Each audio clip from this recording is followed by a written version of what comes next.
Hello everyone, welcome. How are you? You ready to have some fun? Okay, good. Well, I'm James. And this is Rishi. Hi. Yes, we're from Growth Molecules, and today we're going to do something a little bit different. We thought we'd combine some education into a little bit of fun and a game show style format, okay? So we're going to need you all to get involved. This is full audience participation, just to warn you. But we're going to be focusing on the topic of customer journey mapping. So by the end of this session, not only will you have hopefully had some fun, but you also have learned some things about journey mapping and the benefits it can bring to your organization. Sound good? Yep, sounds good. Okay. I feel like we're missing something though. If this is a game show. Yeah, let's, I think I have a few things that we can probably get started with. There we go. All right. All right. All right, does this feel like a game show now? Yeah? There we go. That's better. Maybe one more thing, James. Hold on. How about these? Oh, yes. Yeah. Brilliant. I feel like that's better. Brilliant. Okay. Wonderful. Okay, so we're going to be walking you through, just before we get into the game show, we're just going to give you a couple of slides just to do some basic kind of knowledge setting around what a customer journey map is. Yep. Show of hands really quick. Have you personally done a customer journey mapping or participated in? Awesome. Huh. All right, so what is a customer journey map? It's essentially a visual path of what your customer experiences with your organization, right? So from selecting the product to the renewal phase, all the different interactions, their sentiments, all the pain points, the good and the bad, could be all captured in that journey. And by the way, Rishi, you need to hold the microphone to your mouth. Oh, sorry. So they can hear you. Yeah. By the way, this is a Amazon prop. Doesn't work. Okay, right, so why is a customer journey map important? Why should you go through this process of creating a map for your organization? We find this slide is really helpful. It's a really nice analogy of why a customer journey map helps your organization. So imagine you go to the theater to watch a musical or watch a performance, and you're sitting in the audience and you're watching what's happening on the main stage. Now, whether you go on a Friday afternoon or a Saturday night, that audience, experience that you have, you want it to be consistent, right? You expect it to be the same show each time you go and visit.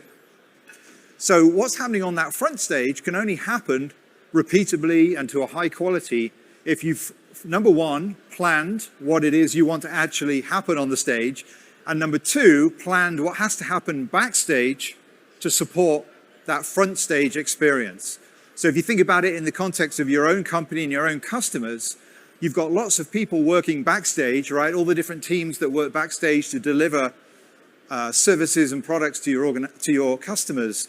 But unless there's an aligned vision of what that front stage experience should look like, what is that blueprint for the ideal journey you're trying to create, then it's really difficult for all those people backstage to do the right things at the right time and deliver that experience. So a customer journey map gets everybody cross-functionally on the same page about what it is you're trying to deliver, and then enables them to go back into their teams and work on their contribution to that overall experience. All right, so here's where the participation piece comes in. We're about to play a game. We're going to walk you through the personas and the stages, and then we'll actually jump into some scenarios. All right. Okay, so what we're going to do in this game, we're going to ask you to work in groups, in teams. And for every team, there's a set of game cards that you've been given. So if you're sitting on your own right now and you're not particularly close to any group of people, I suggest you just shuffle up a little bit and find the nearest group to you that has the game cards. If you have game cards, can you stick them up in the air? Yeah, hold them up in the air. Yeah. That's a great idea. Find someone who has game cards. Yeah, it's the big cards. Yeah. Yeah, not playing cards, sorry. Yeah, game cards, the big pieces of card that are... All right, so here's what we're going to do. We are going to read out, we're going to have 4 or 5 rounds. We'll see how we do for time. We're going to read out a phrase or something that you might expect to hear from one of your customers at some point during their journey with your organization. So we're going to put the phrase up on the screen, and then your job is going to be to choose the persona and the phase of the journey that match that statement. So you have 3 personas to choose from, and I'll walk you through these quickly, and then Rishi will talk about the stages. So the 3 personas are economic buyer Emmy. So that's typically the person that signs the check, right, that approves the renewal, but probably doesn't use your product day to day. Then you've got Champion Charlie, who's probably like the admin or the person that's most in contact with your CS team and who's most spending kind of every day in the product, configuring it, enabling it for the rest of the organization. And then key end user Kelly, and there may be many of these people, right? These are the end users that are using your product to perform a specific set of jobs of work that relate to their role and their responsibilities. Great. So now that we know the personas, right? So Emmy, Charlie, and Kelly. Yep. These are the stages that you also have on the cards. You have onboarding, adoption, renewal, and expansion. Pretty self-explanatory, but onboarding is after they select a product, they actually get onboarded with it, so it gets implemented. And then you have your adoption phase. This is where they grow into using the product, sort of perfecting their use of it. You get to the point of renewal, and then expansion is when they decide to expand your footprint with your product. Make sense? All good? Awesome. All right. Okay, so we are playing only for bragging rights today, okay? So we will do scoring, but there are no prizes, I'm afraid, other than the ability to say you won. So you get 3 points if you get both of them right, and you get 1 point if you get one right. If you got none of them right, 0 points. Awesome. All right, are we ready? Annie, how many teams do we have? 8 teams. Okay. Okay, so some fierce competition. All right, so this first round is going to be a little bit of practice. We're going to give you 30 seconds or so to confer in your teams, and then we'll ask you to lock in your answer. And at that point, your team leader has to hold up those pieces of the 2 pieces of card that they represent the phase and the person that that statement applies to. Okay. All right, so the first one is this software really worth $75,000 a year we're spending on it? So is it really worth the $75,000 a year? We'll give you 30 seconds, and All right, then so we'll 30 seconds, think about it. We need some music, Rishi. We got any music? Hold on. Let's get some game time music here. Okay, so you're going to hold up 2 cards. One is the person that's most likely, and the second is the phase.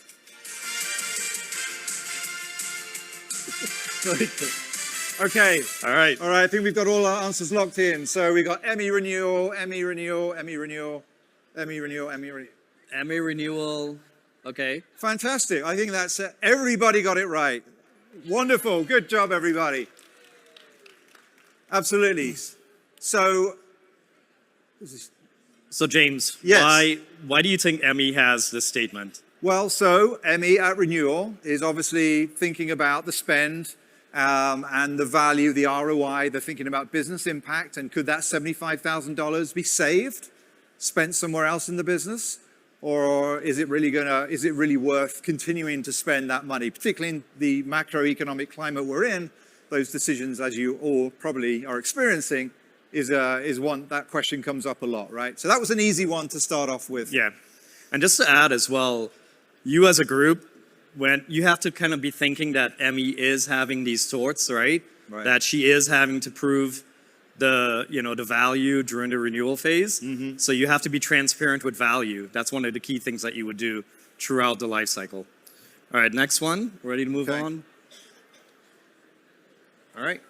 Why can't I just keep doing it the way I'm doing it today? All right, so don't raise it up just yet. Yeah. Keep your cards down. Keep your cards down. We'll give you 30 seconds. Talk about it, amongst the group. Let me get back some music here.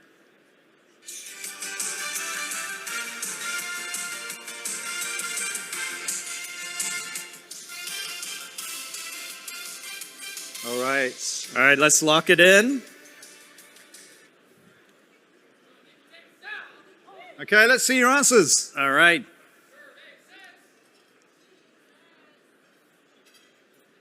All right, so we've got All right, so Kelly, keep your cards up.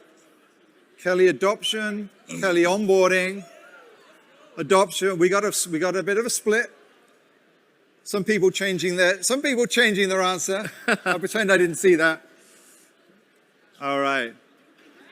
Okay, so the correct answer, the time you're most likely to hear this is during onboarding, right? Because Kelly is being asked to change her habits, change her behavior, do something that she's probably quite happy with the way she's doing it, and now she's being asked to change and do it differently, right? With a different piece of software. So in onboarding, change management is absolutely key. Yep. Right? How can you empower Charlie as your main point of contact, because you may not be speaking to Kelly directly. So how can you empower Charlie with the tools that he needs to explain to Kelly what's in it for her and how she needs to change and how he can help her with that change, with the training, enablement, etc. So yeah, and as we all know, if this doesn't happen well, then onboarding is an area of risk where you can very rapidly go off the happy path. So absolutely. Yep. Change is hard, right? So show of hands if you've had to adopt a new product and you thought it was difficult. Yeah. So keep that in mind when you're putting yourself in the shoes of Kelly, right? Absolutely. Okay. Next up, round 3. All right, we're ready for round 3. Let me get some music. Are we still on track to go live on the date we agreed?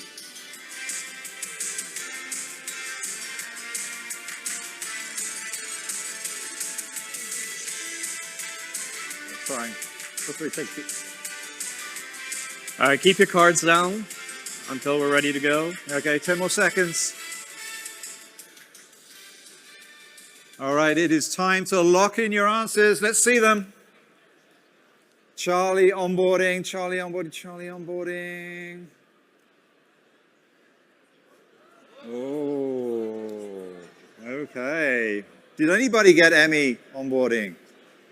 No, interesting. So during the onboarding phase, typically the economic buyer, Emmy, will be very involved, obviously, during the sales cycle, right? And there's certain expectations that are set during the sales cycle about when we're going to go live, because that's when she can expect to start seeing some impact from the software. But she's not going to be day-to-day involved in onboarding. She's going to hand that over to Charlie to run with it.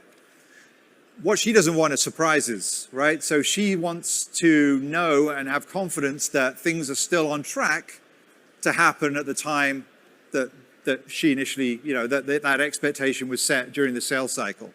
So it's essential to make sure that Emmy is getting that type of information, getting those updates, and that could be from you directly in your team, or it could be via Charlie and enabling him to pass those updates in a format that is easily consumable and highlight any risks or things that are not going to plan without surprise.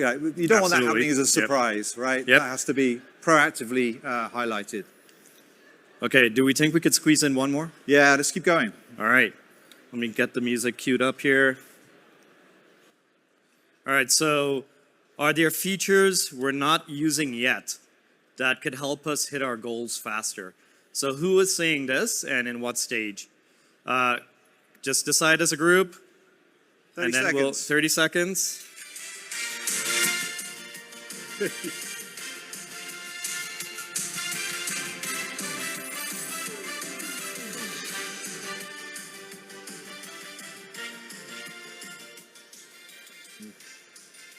All right, time to lock in your answers. Let's see your cards.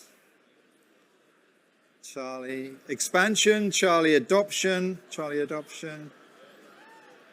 All right, so it is. Bit of a 50-50 mix. So it's Charlie, but we're seeing some adoption and some expansion. Hold on. So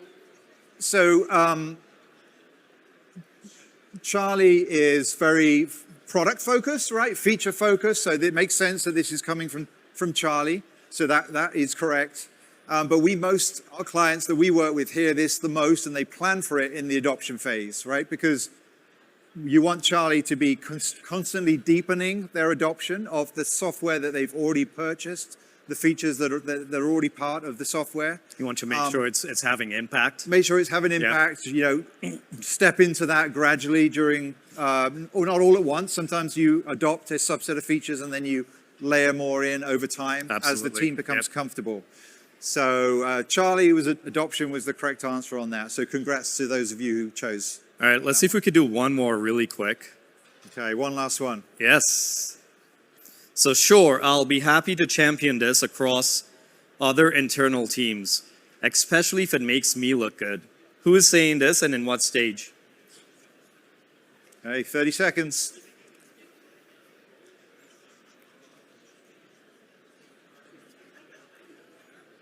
Oh, sorry, music. No worries. All right, let's lock it in. Okay, let's see. We've got expansion Charlie over here. Expansion Charlie, yes. Okay. Kelly expansion. Okay, so mostly Charlie, a couple of Kellys in there.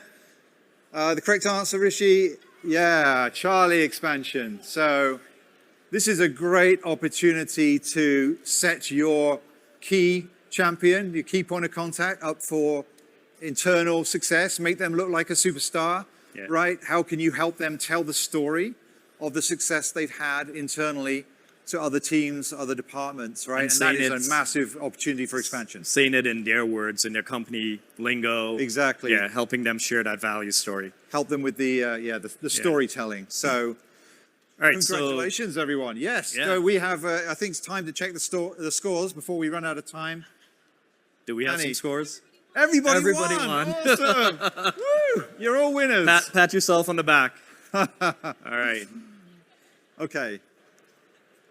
So just to wrap up, just a couple of slides to wrap things up. There's a bit of fun, obviously. This stuff, when we do this in person workshop and lead workshops across multiple days, you go a lot deeper. It becomes a lot more personalized to what your organization is selling to your customers, obviously. It's about 2.5 days we usually take. Yeah. We usually don't wear these jackets though.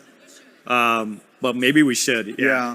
So 65, this is a TSIA stat that we saw a couple of weeks ago down in Orlando. 65% of customer success organizations have created a journey map. So I think we saw that in the room, right? There were probably the majority of the hands went up.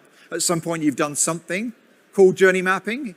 How in depth it was or how long ago it was could vary, but some sort of exercise. But the interesting thing is after going through that exercise, 35% of those companies do absolutely nothing after they leave the room. Like literally nothing. So I think the hard thing about journey mapping is it's very powerful in driving alignment across teams, but then you have to bring it to life, right? You have to operationalize it within your organization, and that's where really the hard work starts. But in terms of typically how we see companies do this, I mean, you can either sort of self-facilitate it and bring together people from your product org, your marketing org, sales, etc., together and workshop what you want that ideal journey experience to look like. Or you can bring in an external facilitator like Growth Molecules to be that sort of independent voice in the room, take any politics out of the discussion and kind of help get everybody moving towards a common vision of what that journey looks like. And as Rishi mentioned, that typically is a 2 or 3 day workshop, 10 or 12 people, because you want to keep the group tight and make sure the people in the room are the ones that can really drive change when they walk out of the room. And it involves lots of post-it notes and painter's tape on the wall, which is the fun part. It's a very tactile visual exercise. And I think we're out of time. So if you have additional questions, our booth is right over on the right side. Feel free to stop by. We'll share a little bit more with you. Thank you, everyone. For being here. Thank you, everybody. Appreciate it.